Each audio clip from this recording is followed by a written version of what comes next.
everybody. How are you guys doing today? Hope you guys are having a wonderful and great day. This is another amazing, wonderful, and great day here in Quantum Family. We are blessed to have the presence of Marta Chico. Marta is a psychologist. She's a very smart woman. We actually went together to psychology school back in Mexico, and I have always been admired how smart is. She's one of those people that's smart from the in out. So hi, Marta. Welcome to this. How are you doing today? Hi, Ms. Javier. Thank you very much for that introduction. I'm so glad.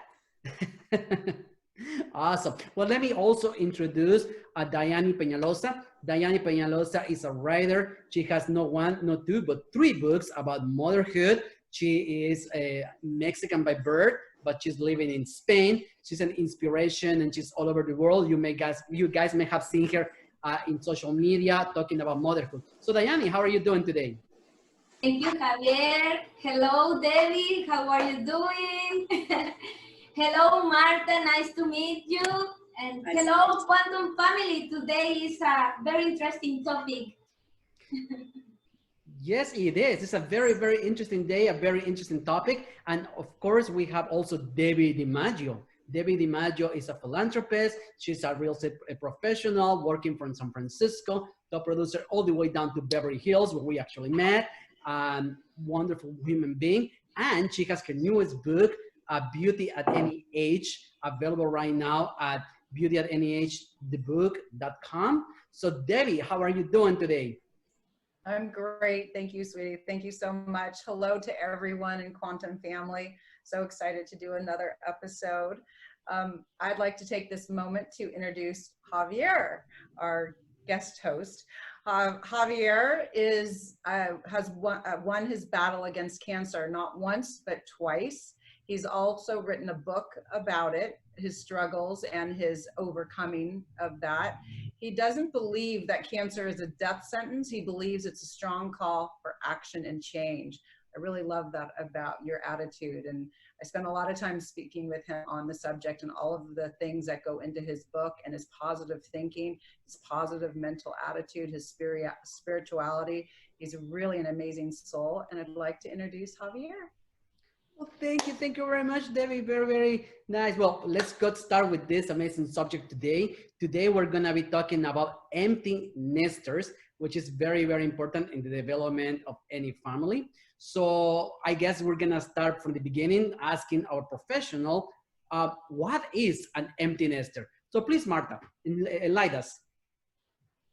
Okay. Empty nesters are parents whose children have grown up and moved out. When that happens, the reaction of parents is often called the empty nest syndrome, a feeling of grief and loneliness after their children leave home. It's important to say empty nest syndrome is not a clinical disorder or diagnosis. It is a transitional period in life that highlights loneliness and loss. Parents want to encourage their children to grow into independent adults. Grief, depression, a loss of purpose, and a sense of sadness may be experienced when children enter their own relationships or when they start their college careers. Women normally suffer more than do men, and feelings of sadness may be more pronounced among women who are full-time mothers. I have two daughters who left home very young. Therefore, I have felt this syndrome myself. Awesome. Well, that's amazing. You know, I'm pretty sure it's a very, very sensitive subject. You know, I believe that we do have an expert as well on this subject. So Debbie, please go ahead and let us know about your experiences. Oh yes, the empty nest is a real thing. First of all, when my daughter, what I did learn when my daughter left, she's my oldest. When she first left, it wasn't that the empty nest starts when the last child. It actually starts when the first child leaves, because then you realize the other one isn't far behind. So it becomes real. And you go from a family of 4 in our case to a family of 3, and the whole family dynamic changes. There's an emptiness in the house, and you do still have one child at home, but it starts then. I was devastated. I was really devastated, and I didn't know what would happen. I didn't expect it to happen, but it was happening inside of me. And I ended up writing my first book called Contained Beauty, Photographs, Reflections, and Swimming Pools. My client, who was a friend, got me involved. What do you want to do for yourself? I was very much tied to my children, their sports, their activities, their children, their friends.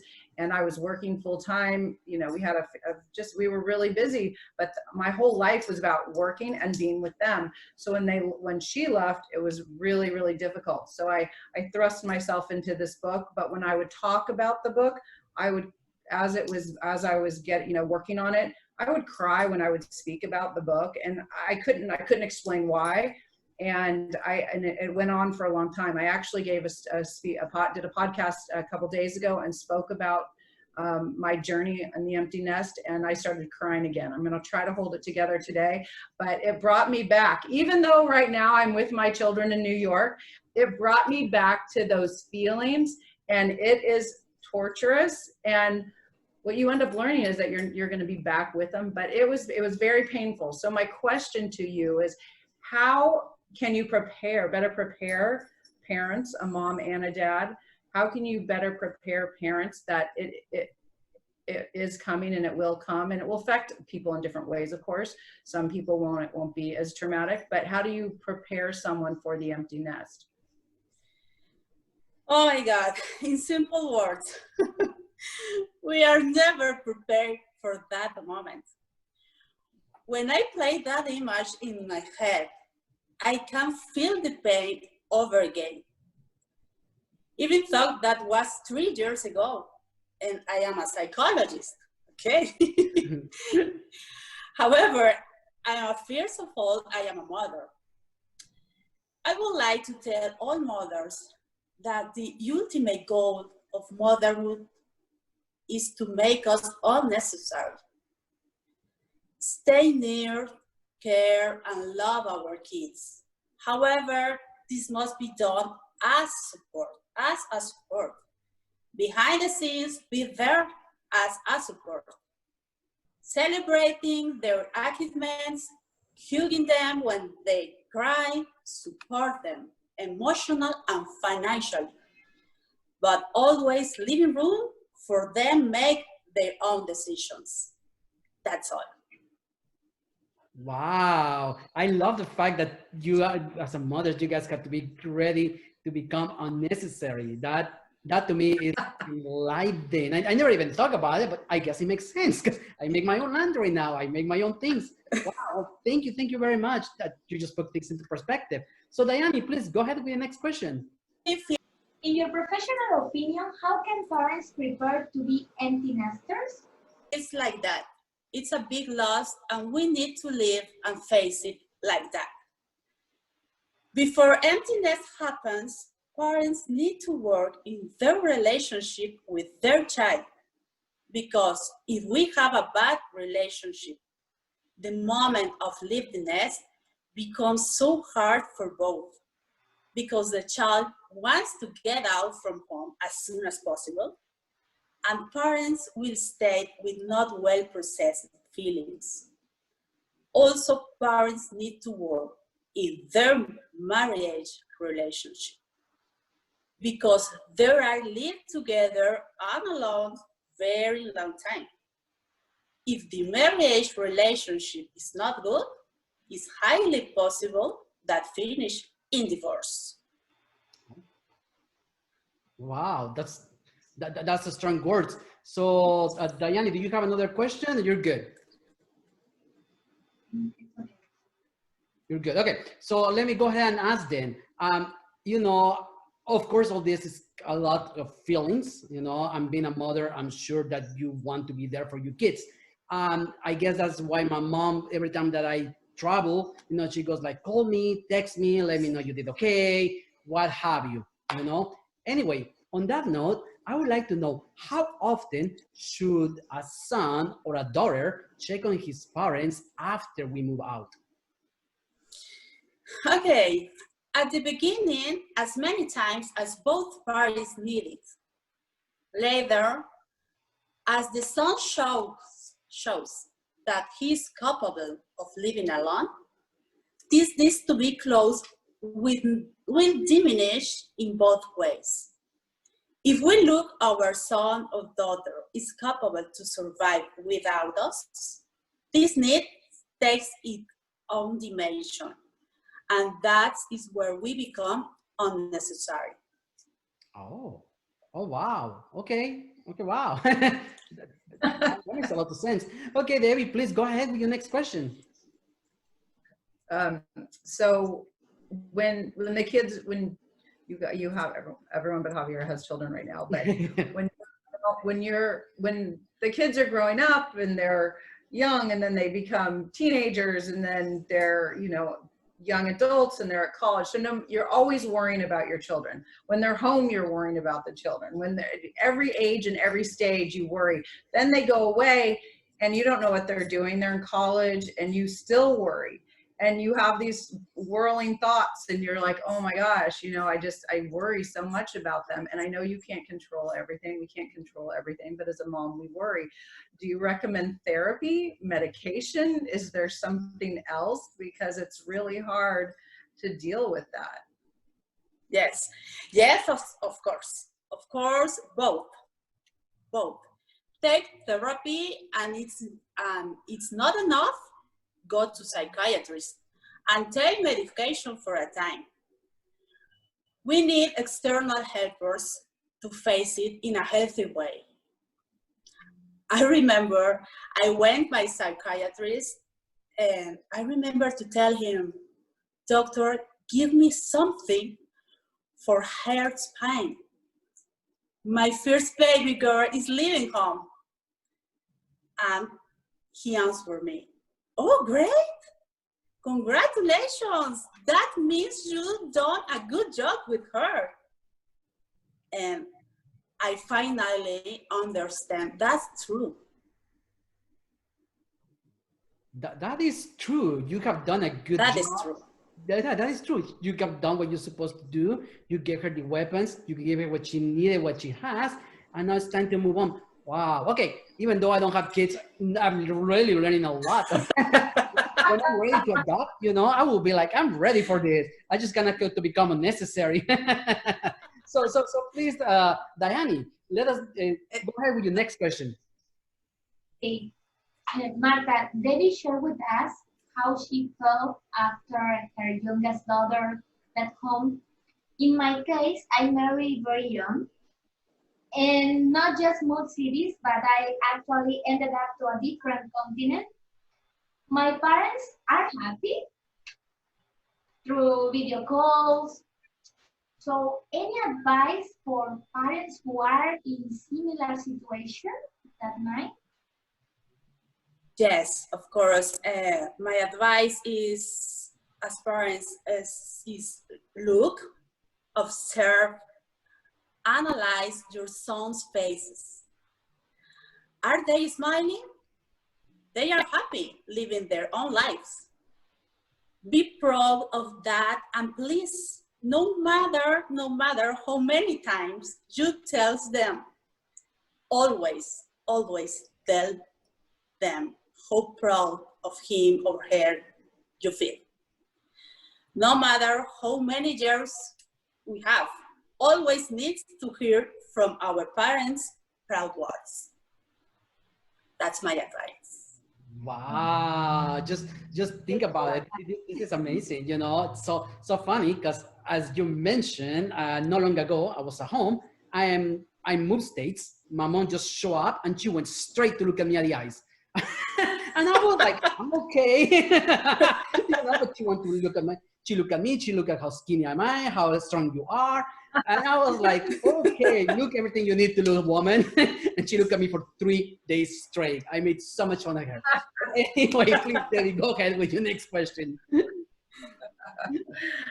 So my daughter had gone to school, and when my son left, a couple years later, it was a little easier for me to, it was a little easier because he went to the school where the university where his sister went. So when he went, he knew more people. When Bianca left, it was really hard. It was hard on her. She's a freshman starting in a new university. And it was really hard for me to let her go, to have to, you know, start over. You're starting over with new friends and everything. When Chase left, he had already spent some time with Bianca and her friends. So it was a little easier knowing he was going to be okay. He had friends and he had a network in Colorado. It still made me sad. It was still difficult because now we went from a family of 4 to just me and my husband. So what are some things, activities, sorts of things, maybe not therapy, you know, just other things that empty nesters, true empty nesters could do maybe together as a couple, or things that we could do so it's not like falling off a cliff? Okay, do the things that makes you happy. All those you don't have time because you were very busy raising kids. Which activities you liked when you were in college? Where do you like to travel? Plan your new life for you, only for you, or for both. Take therapy, or make those activities you considering pleasant. Rebuild or reorganize your home. That's an important thing to do. I did that a lot. I constantly reorganized, and then we eventually moved because it was too hard to be in that house. Yeah, you reorganize, you reinvent yourself. Now you are doing all these new things. You wrote a book. I think that I'm just going to say, as an empty nester, you have been very, very busy, and we are very blessed to have you in here with us. So thank you, you know. So just a last question, you know, from the perspective of sons and daughters, you know, how can we actually, because we know we're ready, you know, I knew I was ready to move out like right away. And then I knew that I wanted to move to Oregon and I wanted to do this. And I just knew that it was time, it was good for me. And I never really stopped to think about how is this going to affect my mom, you know? Do you think it's anything as son or daughters that we should be really more patient and just looking to make this easier on them? Yes. Now, show us you are happy and in charge. Show us how mature you can be living alone and taking care for yourself. That's the big reward for us. That's all. Oh, that sounds very easy. I should start doing that more often. Okay, Diane, so please go ahead with your next question. Okay, I wrote 3 books about motherhood. In my books, I talk about different stages of motherhood, empowering women to enjoy each chapter. However, sometimes there are moms who fall under the role of victim. I call it victim mom in my books. Can you please share with us how can mothers recognize when they are in role of victim? Yes, when we blame our kids for our own sadness.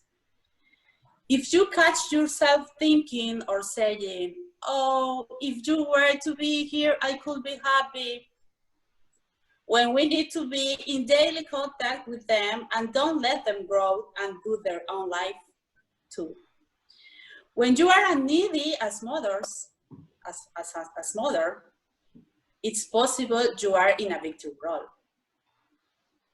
Oh, wow. Neediness. Heard that before. Awesome. Well, thank you. That's a very good advice. So Debbie, please go ahead. This is similar to what you were just speaking about.